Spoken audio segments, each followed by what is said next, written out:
Hey, what's up, builders? Welcome back to my channel, RCX Builds It. I'm Randy, and this is my Ford frame swap project.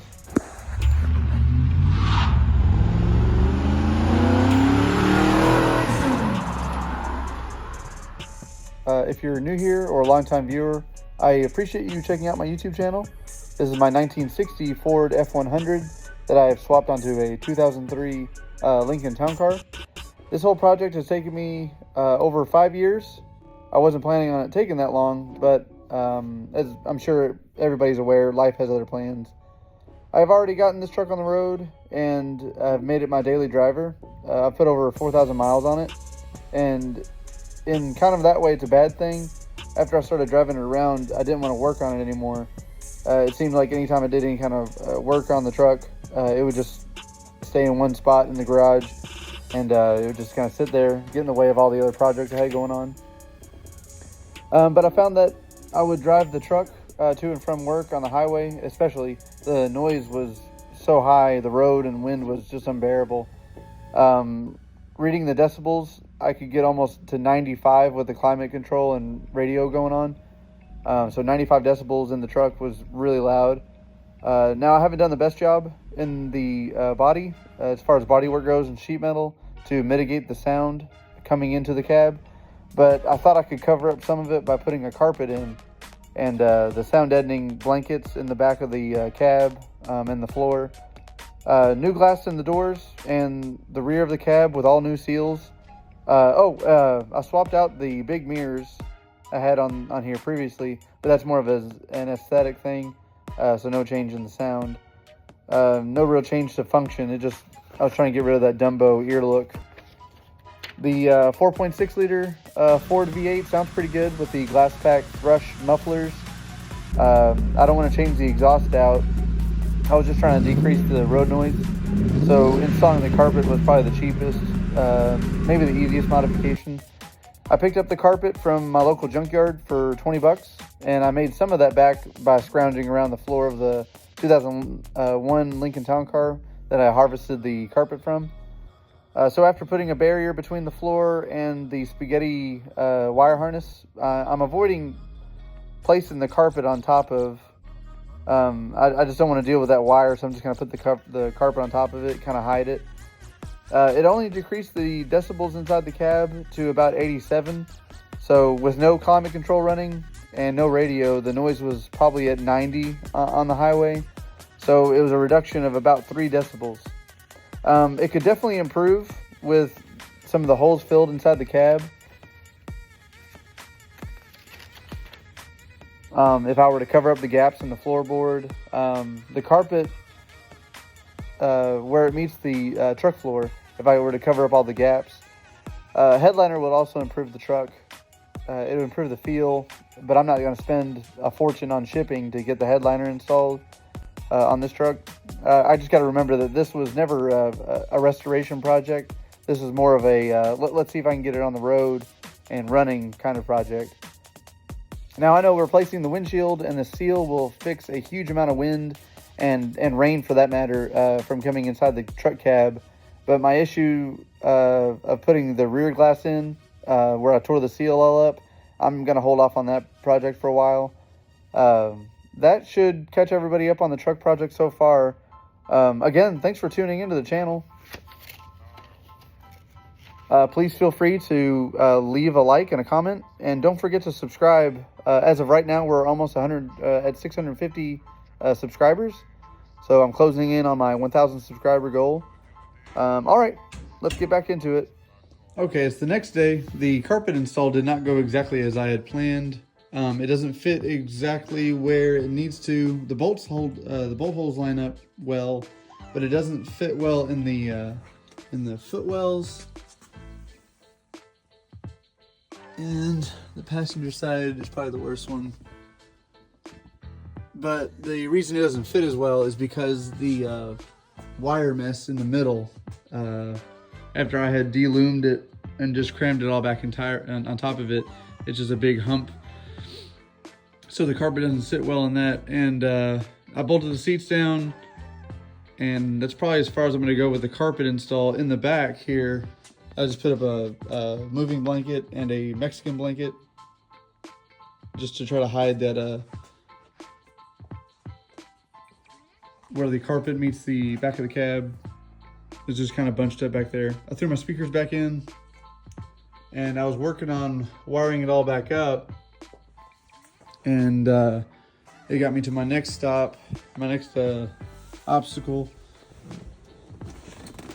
is this climate control and my radio on and off with my vents. I'm thinking about taking that and shortening it down probably 6 inches off the bottom, and then maybe laying that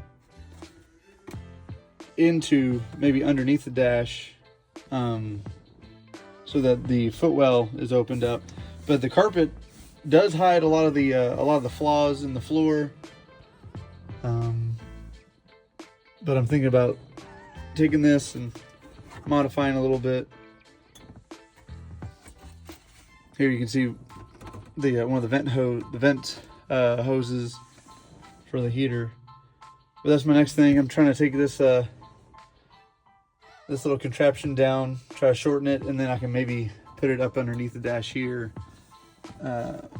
Maybe make that a little bit more discreet.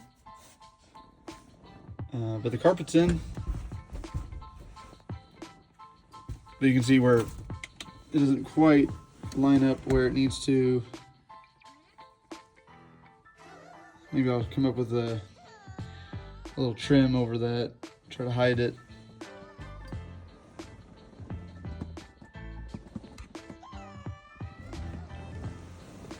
Yeah.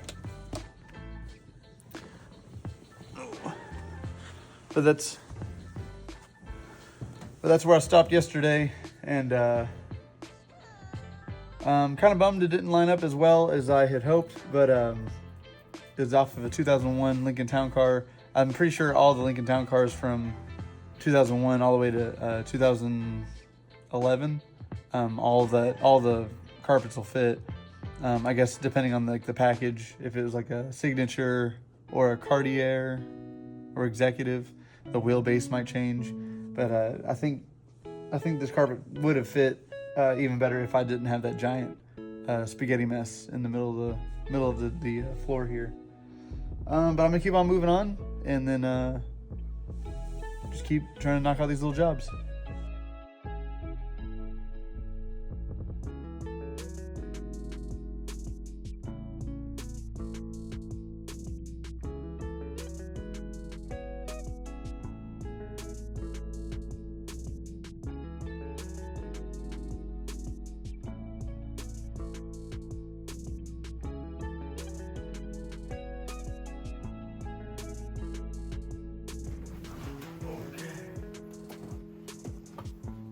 Alright, so knowing what I know now about the carpet fitting in the truck, I can move forward from that. So what I'll do is I'll begin the process of taking all this back out, trimming a little bit off the carpet in the back, and then once all this is out of the way, I can start prepping the ceiling for the headliner that I'm planning on making. And I'm trying to avoid the cost of the shipping. So the headliner itself only costs somewhere around $200, but shipping it is an additional, $100, $150. So trying to make it myself is gonna be a little bit more challenging, but I'll be saving money on that. Let me show you what my plan is for the headliner. So the headliner is not exactly this dimension. I just did a method called tile printing to get it to this point, and I'm thinking I can use this as a template when I go to make the headliner itself. So I'll lay that out flat, as flat as I can.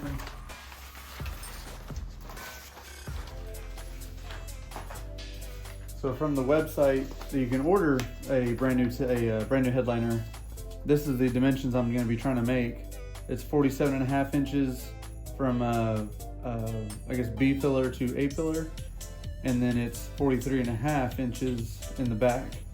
Knowing those dimensions, and then 39 to 3/8 forward. Knowing the dimensions of what it's supposed to be, and then what I was able to print out with my tile printing method, I'll be able to use this as a guide to put it on a sheet of cardboard probably. And then once I get the cardboard to fit in the roof, then I can transfer that image as like a template onto material to actually make the headliner. So probably like some thick 1/8 inch foam that I'll then cover with some sort of fabric. Maybe in my mind I was thinking maybe doing an American flag, but I don't know yet. We'll see whichever's the cheapest method and the easiest. But this is going to be placed onto cardboard, and then I'll try to match that dimension that I picked up online, and we'll go from there. But that's it for this episode. I appreciate you guys tuning in for another installment on the 1960 Ford F100 project I'm working on. Next episode I'll be cleaning up the inside of the cab, trying to fill in all those little holes that I missed out on, and then probably putting a headliner in the ceiling of the cab. Just try to quiet down the ride. But in the future, once the weather starts warming up, I'll probably start working on the body work on the sides of the front clip, trying to get all that to match the same paint scheme that I have in the bed of the truck. All right, guys, I appreciate you watching. Don't forget to like, share, subscribe, all that junk in there. Leave a comment. I look forward to reading those. Thanks, guys.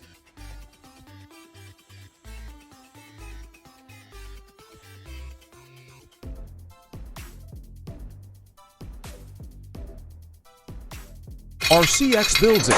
Was able to build this in a Garage. with a box of scraps.